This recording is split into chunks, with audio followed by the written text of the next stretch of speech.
TET पारा शिक्षक स्कूली शिक्षा एवं साक्षरता मंत्री बैद्यनाथ राम के आवास का घेराव कर रहे हैं और लगातार उनकी अपनी मांगों को लेकर के वो सारी प्रदर्शन जो है वो कर रहे हैं। इस वक्त हमारे साथ मौजूद है स्कूली शिक्षा एवं साक्षरता विभाग के मंत्री बैद्यनाथ राम। हम इनसे बातचीत करेंगे और इनसे सारी चीजों को लेकर के बातचीत करेंगे, क्योंकि लगातार इनके साथ बैठकों का दौर जो है वो देखने को मिला था।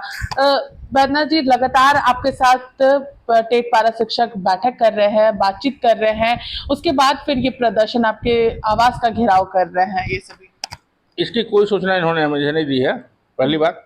दूसरी बात कि इनके जो संयुक्त मोर्चा था उसमें सारी बातों पर चर्चा हो गई थी, सब कुछ समाधान इसका हो गया था। अब ये अचानक से कार्यक्रम करना मेरी समझ में नहीं आ रहा। ना तो उन्होंने कोई रिटर्न रूप से अभी तक दिया है और ना ही उनका कोई प्रतिनिधि भी मिलने आया है।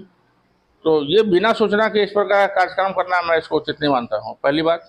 दूसरी की जब इनके सारी समस्याओं का समाधान हो गया है तो ये अचानक से कोई कार्यक्रम करना मुझे समझ में नहीं आ रहा है। क्या चीज़ का रीजन क्या है? जब लगातार 3 बैठकें करके हमने सारे विषयों का समाधान निकाल दिया है और उस पर सारे लोगों ने सहमति दी है और खुशियाँ मनाई लोगों ने, फिर मेरे को समझ में नहीं आता है कि आखिर ये वो कह रहे हैं कि हमारा समायोजन होना चाहिए। लगभग इतने सारे शिक्षक हैं, लगातार हम लोगों को JSCC JEE इन सारी जगहों से आप लोग हम लोगों को पास कर रहे हैं, जबकि सीधे सीधे आप हम लोगों का नियुक्ति करा सकते हैं। नहीं, सीधी नियुक्ति नहीं हो सकती है, ये बिल्कुल सही है। हमने कहा जब भी नियुक्ति होगी तो परीक्षा तो देना होगा। और अगर ये ऐसा सोचते हैं कि बिना परीक्षा के सीधे समायोजन हो जाए, सीधे इनको सरकारी टीचर हम डिक्लेयर कर दें, तो ये पॉसिबल नहीं है। क्योंकि हमने कहा कि हमको योग्य शिक्षक देना है, विद्यालय को योग्य टीचर देना है, तो उसके लिए हमको जांच प्रक्रिया से गुजरना होगा और इसके लिए जांच परीक्षा आवश्यक है। हमने कहा नियुक्ति के लिए सरकार अभी निकाली है, वैकेंसी निकाली है, तो उसमें शामिल हो लोग। उसमें इनको 50% आरक्षण है और क्या चाहिए इनको। 100% अगर समायोजन सीधा चाहते हैं तो ये संभव नहीं है सर, क्योंकि वो कह रहे हैं कि कई सारे लोगों की उम्र भी सीमा जो है वो खत्म होने वाली है। साथ ही साथ जो टेट की जो आप परीक्षा लेने वाले हैं उसमें सिलेबस बहुत ज्यादा वास्ट है और कई सारी चीजें जो है आउट ऑफ सिलेबस हैं। ये सारी चीजें वो लगातार कह रहे हैं। नहीं, जिसको आउट ऑफ सिलेबस कर रहे हैं उसकी समीक्षा के लिए हमने विभाग को कह दिया है। और जहाँ तक हार की बात है, तो शिक्षक बनने जा रहे हैं तो इनका असर तो इतना होना ही चाहिए। और मैं ये मानता हूँ कि शिक्षक की परीक्षा में कम से कम इतना तो शक्ति रहना चाहिए कि योग्य शिक्षण कराएं। 5 क्लास में पढ़ाने वाला शिक्षक योग्य होना चाहिए, 8 क्लास में पढ़ाने वाला उसके योग्य होना चाहिए। अब अगर इनको परीक्षा देना पड़ रहा तो इसमें कहाँ आपत्ति है? परीक्षा से इन्होंने कभी मना भी नहीं किया, लेकिन अलग अलग गुट, छोटे छोटे गुट में आकर ये आंदोलन करते हैं, जबकि सारे विषयों पर हो गई चर्चा, हो गई है, समाधान उसका हो गया है।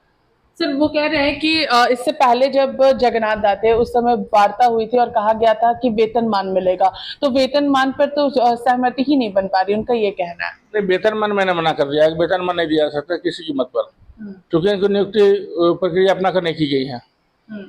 पोस्ट का सेक्शन नहीं है उसमें, आरक्षण पॉलिसी का उसमें पालन नहीं किया गया है। तो वेतनमान जो अस्थायी कर्मी होते हैं उनको दिया जाता है। इनका नियंत्रित पदाधिकारी कौन है पहले इनको जानना चाहिए, प्रखंड और पंचायत। तो पंचायत और प्रखंड स्तर पर इनकी नियुक्ति हुई है, नियोक्ता पंचायत में है, उसके नियंत्रित पदाधिकारी प्रखंड में है, जिले में है।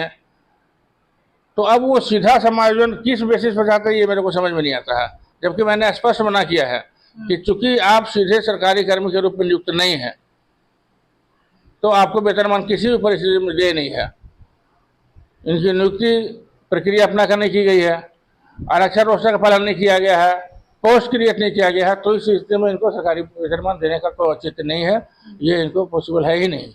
जी। तो देखिए, ये थे हमारे साथ स्कूली शिक्षा एवं साक्षरता विभाग मंत्री बैद्यनाथ राम, जिन्होंने साफ तौर पर कहा कि कई सारी मांगों को लेकर के हमने चर्चा कर ली है और जो इनकी मांग है कि हमें समायोजित किया जाए।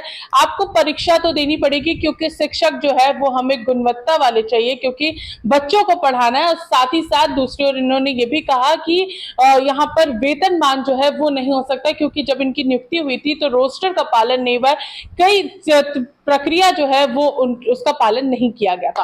फिलहाल इस खबर में हमारे साथ इतना ही। सहयोगी सुशील के साथ मैं पूजा दुबे, 99 न्यूज, रांची।